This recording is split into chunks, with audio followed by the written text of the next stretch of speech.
Hey, I'm here with Eric Mete and Gracie Schwartzholder. We're going to continue on with our Escaping the Back series. So the first one we covered was an early escape when they do not have, they're not controlling my upper body in any way with their arms. Okay. Now we're going to go into kind of a midway escape.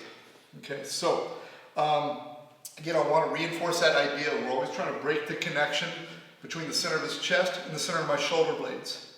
Okay. And as soon as we do that, that allows us to turn into him. We're going to often have to use the ground to do that. Once I beat that though, the next battle is getting the elbows back in. Okay, because if he stays behind my elbow, he's still technically on my back and can reestablish the connection to my the center of my chest, center of my back with his chest again. So I talked before about this hand position. This hand position is good for sport, right? Problem is it leaves my face completely open, right? So we're going to go with the old school defense, right? And again, even if you don't train with punches, you say, I only want to do sport. Understand that one punch will change that reality. Will change the whole fight. So you want to practice in ways that take into account punches. And if you train that way, it works for sport just as easily. Okay, so I use this all the time, even in sport. So what I'm going to do is, can I get you here, please? The danger, the finish, is when he comes over my arm, my shoulder, and goes here or hits me. Yeah. He goes under my arm, he controls me. Okay? I'd rather him control me than finish the fight. Okay? Because I still have a chance to escape. So I'm going to bait him to go under. Now, just because he goes under my arms is not a big control until he locks his hands. Okay? So what we're going to do is I'm going to take one arm, I'm going to come over my head. I like the back of my hand. I'm not going super high. Back of my hand, my ear. My other hand, elbow is going to be close to my hand. My other hand is going to be my armpit here. Okay? I'm making just a small window. I'm not making it a big window. I'm not doing this where he can hit me on this side of my face. Okay? I'm covering both sides of my face. Here, okay? Again, not big, but not small. I need to kind of give myself the smallest range here. Okay? This hand is ready if this arm comes in to catch. And this hand, if it comes through, I'm going to close. Okay? So I'm actually baiting him to go under the arm. Why am I doing that? Well, traditionally, please. The way I was taught which way to escape, there's weak side, strong side. Now people are saying the weak side is the strong side. All of that's wrong, right?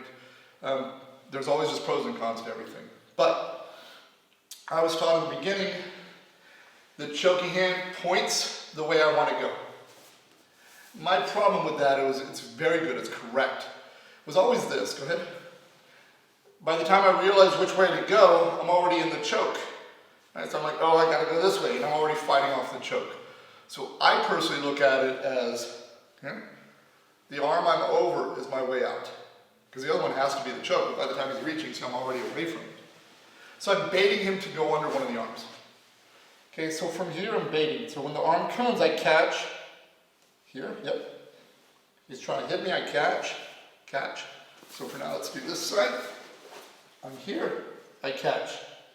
Now I'm going to control and lock. Now, one thing I want to cover this really quickly right now. I talked about, again, my goal is to disconnect the center of my back to his chest. I rarely do this. I'll do it sometimes, but you see this a lot. People will go like this and bridge into the guy like this. The problem is, for me, I've never liked that, is I'm actually doing his work for him. I'm forcing this connection tighter. So for me to go here,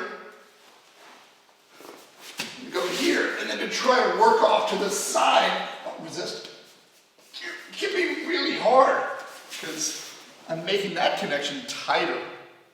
Okay, that was never the goal. So for me to glue my back to his chest and then somehow try to then scrape him off is much harder than if I were to create space between those two and scrape him off. Okay? So from here, again, good posture with my legs. Don't lean back. I see people do this. I can't move right now. I'm off balance. I have no pressure on my feet. I'm connecting tighter here. Okay, so I want to keep my position here. I'm here protecting, he comes in, I catch, now look, I go forward. You see how I'm disconnecting, stay tight to my back? See how much space there is? Okay, so I don't do this and fall to the side or drive back to the side. I'm here, I catch, I go forward. I'm live on my feet. Now, why is the strong side the weak side? People talk about this all the time. They say, you know, now, what do I mean by this, okay? If this arm is here, this was considered the strong side for a long time. He falls this way, he can set up the choke here. Now people are saying, this is the strong side. They call it the weak side, they mean the strong side. Because he has armbar options, he has gi choke options. I disagree. Again, both have their pros and cons. The reason that that's the side for me to escape on is you see how knock your hands here? See how the back of my shoulder is free? Well, if I can put the back of my shoulder on the ground, I can start to get the rest of me on the ground. If he's over the shoulder, that shoulder is locked. I can't put that shoulder on the ground, so it's much harder for me to turn in. And of course, if he has the gi, he's going to choke me. But that's, mechanically, it's much harder for me to start to get my back on the ground if I go to the choke side. Okay? Now, if he's here and he falls this way, I'm gone. So that's, when people say the weak side is better, that's not really, that's a bad weak side.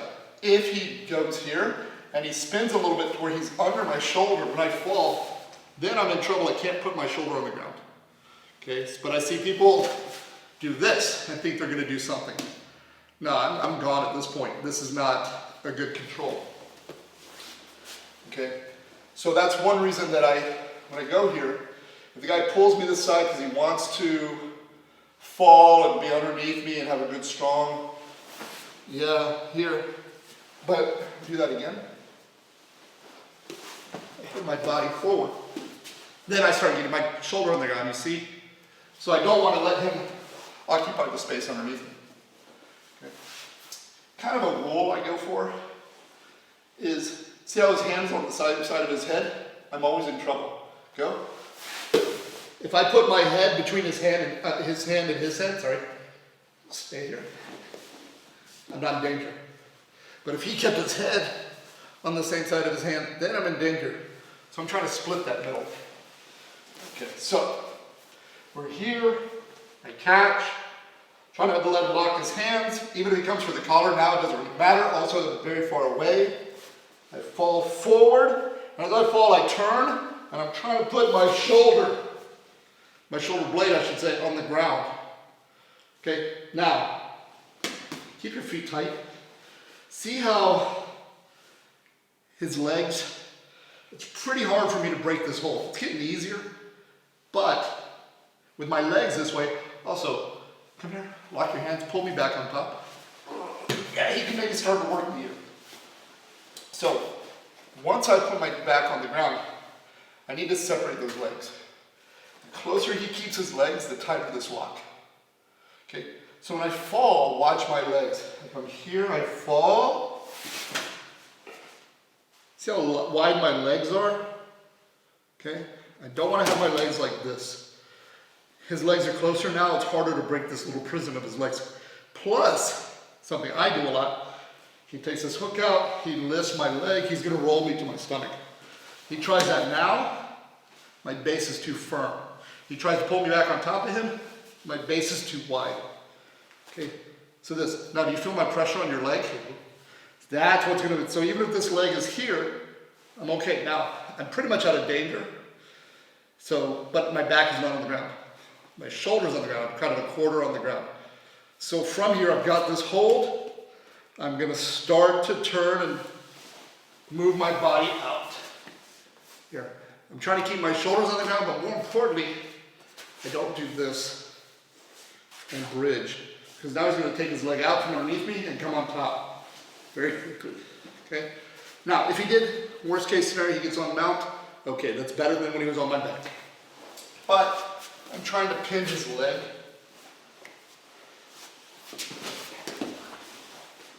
here. So even if he wants to come on top now, I'm locking his leg. Now we have a few options, okay, depending. One thing I do not like to do, and I see people do all the time, is they control with this arm. Well, if this arm is up in the air, I cannot turn into him. The only way, take this arm off for a second. The only way I can turn in is by getting this elbow in. So don't grab with this arm, okay? It's very hard for me to turn in. So what I'm gonna work from here is getting my elbow to the ground. Okay, now we have a few options. Again, my weight is on your leg. It's not very comfortable, is it? Okay, once my elbow turns in, I turn in. I'm going to control the pants this way. One thing I like to do is control with my palm facing him. Because if I go like this, he's just going to pull and keep breaking that grip. I control, elbow tight to me. Okay, move my hips here, elbow in, and I can just pin and come right up. Okay. So he gets to my back, I'm protecting my face punch. They're protecting once I get a chance to catch, I go forward.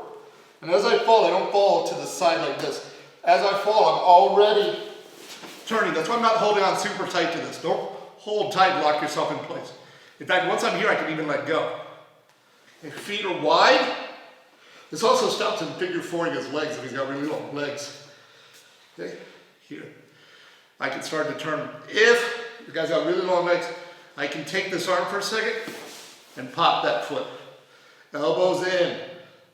Okay, so even if he tries to come on top, I'm already in good position. Now if he crosses his feet, tries to keep me locked, it's very easy. I come in and here. But if the feet aren't crossed, this is the leg I gotta worry about. Right? So as I'm here, I control the leg. Now, he's still technically my elbow. Remember I talked about I don't want him behind my elbow because he still has my back. So once I'm here, he's not on my back, he's not here anymore, and he's not behind my elbow. Okay? The only thing I gotta worry about is him coming on top. Okay? But he's still behind my back with his legs. Maybe he can reinsert. So what I'm gonna do is I'm gonna post, shrimp, and get my knee on the ground inside his hip. Now there's no way he can come back underneath me. He can't get back underneath me. And I've got this leg, so it's hard for him to get on top. Okay, so from here, if he tries to come on top, I can extend my body weight, get up, control, and come on top. Even if he really starts to come on top, I'm here. Okay, so that's my last thing, is I really like to get my knee on the ground. My knee's on the ground. My elbow's in, he's no longer here, there's no way he's reinserting himself behind me. The only threat I have to get worried about now is him coming up. And the knee, that far knee coming up, that's the battle at that point.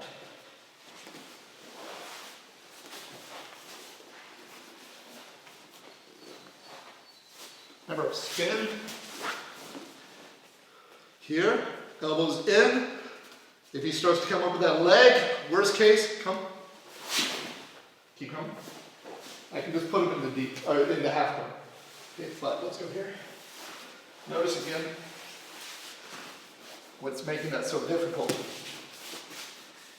is all my weight is on his leg. I come in, I catch, okay? I shrimp, here, okay? And now I can extend my body away. It looks like we're neutral, but if he tries to come on top now, and then we're here.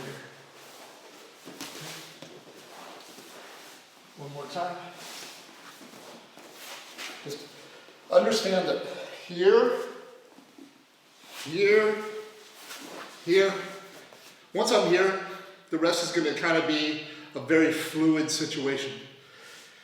He may come on top of your half guard, he may come on top and mount, he may come on top and I go to deep half, he may come on top and I go inside his, or he may stay on his back, I go inside his guard. It may be I come here, put my knee, block, pull, hug the head, move my hips north, and come into passing. So I don't want you to get too focused on what to do at that point. The point is, I've escaped having his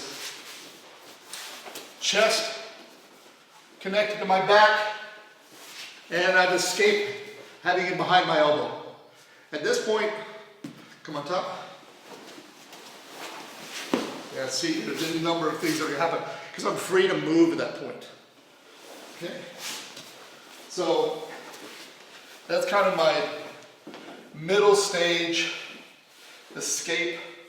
It's also a good one if we're dealing with more of a fight situation where we really got to protect my face and get. But you notice what I'm doing is I'm using. He wants to keep his chest connected to my back. So what I'm doing, getting feet wide, is I'm scraping. Stay with me. I'm scraping him off, and then this elbow. Control the elbow. Here. At that point, I've scraped him completely off me. He's not going to go anywhere. He tries to come on top now. There's any number of situations, but he can't re-control. And that's kind of my middle stage back escape.